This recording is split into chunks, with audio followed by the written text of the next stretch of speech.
इन्होंने हमें नहीं सुनाया कि बात है क्या। पूरी रात राम राम रट रहे हैं, हमें नहीं बताया। अब मैं आपको क्या बताऊं कि ये बाहर क्यों नहीं गए, उठे क्यों नहीं।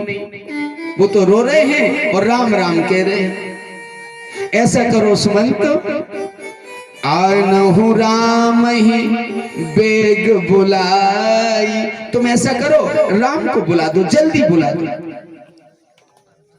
कैकेयी बोली जल्दी राम को बुला दो।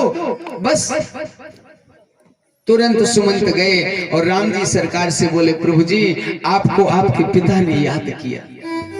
आज राम जी सरकार बिल्कुल गंभीर अवस्था में चले और गए, माता पिता को प्रणाम किया और कहने लगे, मोहे कहो मात तात दुख कारण, करिए जतन जेहि होए निवारण। माँ, पिता के दुख का कारण को आखिर बात क्या है, पिताजी इतने दुखी क्यों हैं, और वही उपाय करो जिससे पिता का दुख दूर हो जाए। बोली बेटा अब पिता का दुख क्या है ये तो नहीं है पता, पर तुम्हारे पिता ने हमें 2 वरदान दिए। अगर तुम्हें पता चल जाएगा तो तुम वो वरदान मानोगे नहीं। राम जी बोले, माँ इस संसार में ऐसा कौन सा दुर्बुद्ध पुत्र होगा जिसकी बुद्धि भ्रष्ट होगी, जो अपने माता पिता के शब्दों को ना माने। माँ ये तो सौभाग्य है हमारा कि हमें अपने माँ बाप के आज्ञा मानने का आज समय मिला, वक्त मिला। माँ केवल बता दो। बोली मैंने वरदान मांगा है राजा से,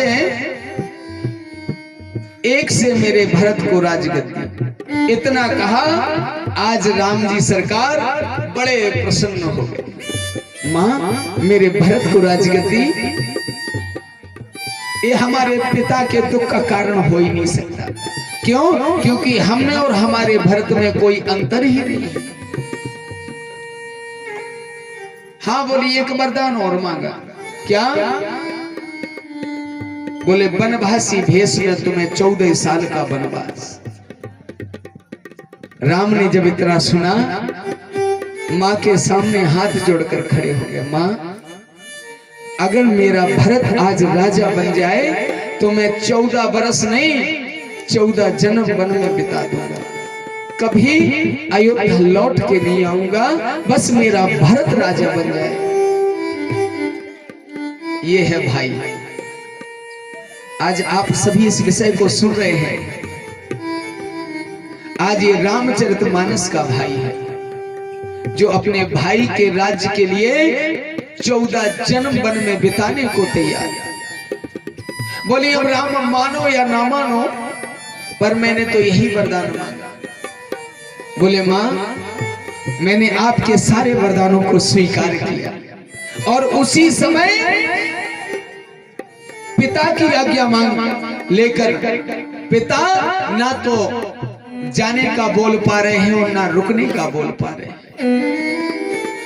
ऐसे धर्म संकट में यहाँ राम जी सरकार सीधे कौशल्या के भवन में गए। कौशल्या आज राम जी सरकार को देखकर दौड़ी, बेटा कितनी देरी है राज गद्दी पर बैठने के लिए। राम जी की आंख में आंसू देखे कौशल्या ने। जब आंख में आंसू देखे, एकाग्रचित होकर कहने लगी, राम बात क्या है। उस समय राम जी ने कह दिया, पिता दीन मोह कानन राजू। हम अब अयोध्या के राजा नहीं हैं माँ, हमें पिता ने जंगल का राजा बना दिया, सारी कथा सुना दी। आज कौशल्या क्रोध के मारे आंखों से लाल आंखें, जिनके आंसुओं की धार लगी। राम ये किसने अधिकार दे दिया कि तुम्हारे पिता तुम्हें वनवास दे दें। बोले माँ पिता ने तो आज्ञा दी सो दी, माता कैकेयी ने दे दी। इतना कहा, आज कौशल्या ने कह दिया, अगर राम कैकेयी ने तुम्हें आदेश दिया तो जाओ वन को चले जाओ। जितना अधिकार मेरा है उससे 100 गुना अधिकार कैकेयी का है। एक पात्र रामचरितमानस में ऐसे हैं जिनके बारे में अगर कहा जाए अद्वितीय पात्र है। उस समय बंधुओं राम जी सरकार पूर्ण तैयारी में है वनगमन की। जानकी भवन में खड़ी हैं, कौशल्या के भवन में, और जानकी एक खंबे से टिकी हैं। अपने पांव के अंगूठे से जमीन को देरने लगी। जब अपनी बेटी ससुराल में दुखी होती तो वो अपनी माँ को, अपनी जन्मदाता को याद करती है। मानो कह रही हो, हे धरती मैया तू आज फट जा और मैं तेरे अंदर समा जाऊं। कौशल्या ने देखा जानकी को, दौड़ती आई और बोली हृदय से लगा ले बेटा, हम तुम्हें दिया की बात टारने को नहीं कहेंगे, तुम चिंता मत करो, हमारे पास रहो। अरे राम 14 साल बन जाएंगे और तुरंत लौट के आ जाएंगे। बोली माँ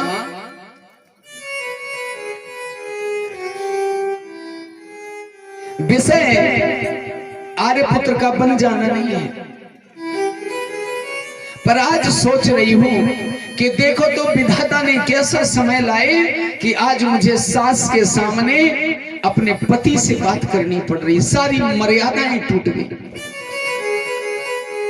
हमें इनका बन जाना दुखी नहीं हुआ, मुझे दुख नहीं हुआ, पर दुख इस बात का है कि आज आपके सामने हमें इनसे बात करनी पड़ रही है।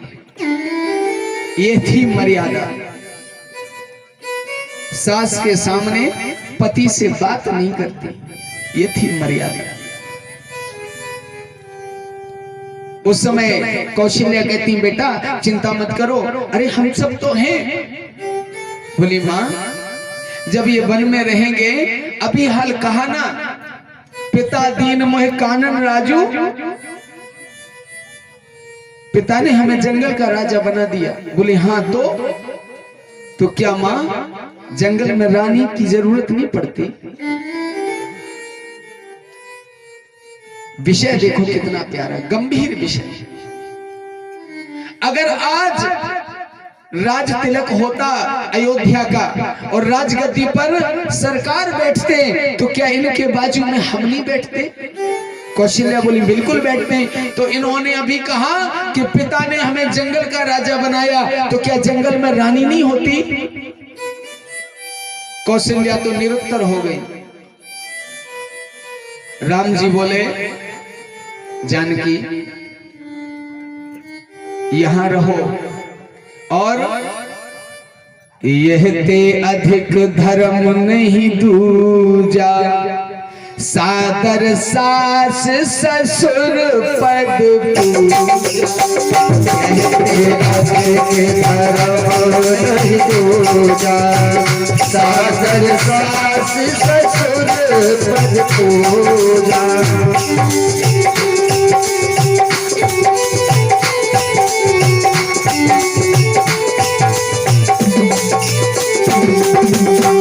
यह से अधिक धर्म नहीं दूजा, यह से अधिक धर्म नहीं दूजा, सादर सास ससुर पद पूजा, सादर सास ससुर पद पूजा।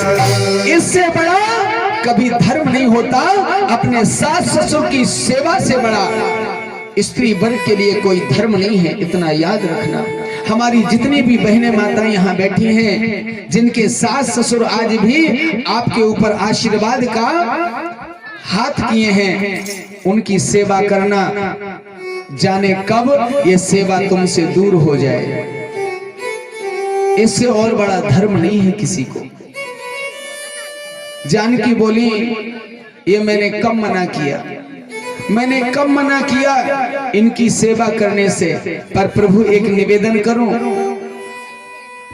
राम जी बोले बोलो। आज कौशल्या खड़ी जानकी बात कर रही है राम जी से, क्या बोली? प्रभु जी जनकपुर में हमारा विवाह हुआ आपसे। राम जी बोले हाँ हुआ। बोली हरे मंडप के नीचे हमने आपको और आपने हमें 7-5 वचन दिए थे। उन 7-5 वचनों में क्या था? आपने हमसे कहा था, 7-5 वचनों में क्या कहा था कि कभी अगर सुख आए तो साथ नहीं छोड़ देना और दुख आए तो साथ नहीं छोड़ देना। राम जी बोले दुख थोड़ी है ये। बोली तो आपने सुख का भी तो कहा था कि सुख में भी दूर नहीं जाना। अब बताओ, आप वन में रहोगे और मैं महलों में रहूं, ये क्या प्रकृति का नियम सही है? पति वन में रहे, बोले नहीं देवी वहां हमें कष्ट नहीं होगा, वहां वन में हम साधु संतों के दर्शन करेंगे। बोली तो महाराज आप तो जानते हैं अगर अकेला पति धर्म करे तो धर्म पूरा नहीं होता, पत्नी भी शामिल होनी है। याद रखिएगा, अगर पति आपके यहाँ सत्यनारायण की कथा होती ना तो अकेले आप बैठते कि साथ में बैठते? तो बताओ जब आप ऋषि महात्माओं के दर्शन करोगे तो क्या उन दर्शनों का आपको फल मिलेगा? जब तक पत्नी साथ में आपके दर्शन ना करे तब तक आपको फल नहीं मिलेगा।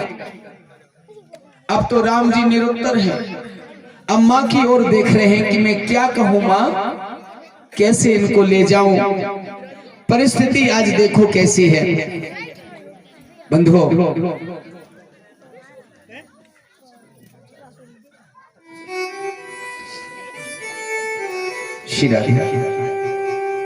सभी विद्वानों का मैं हृदय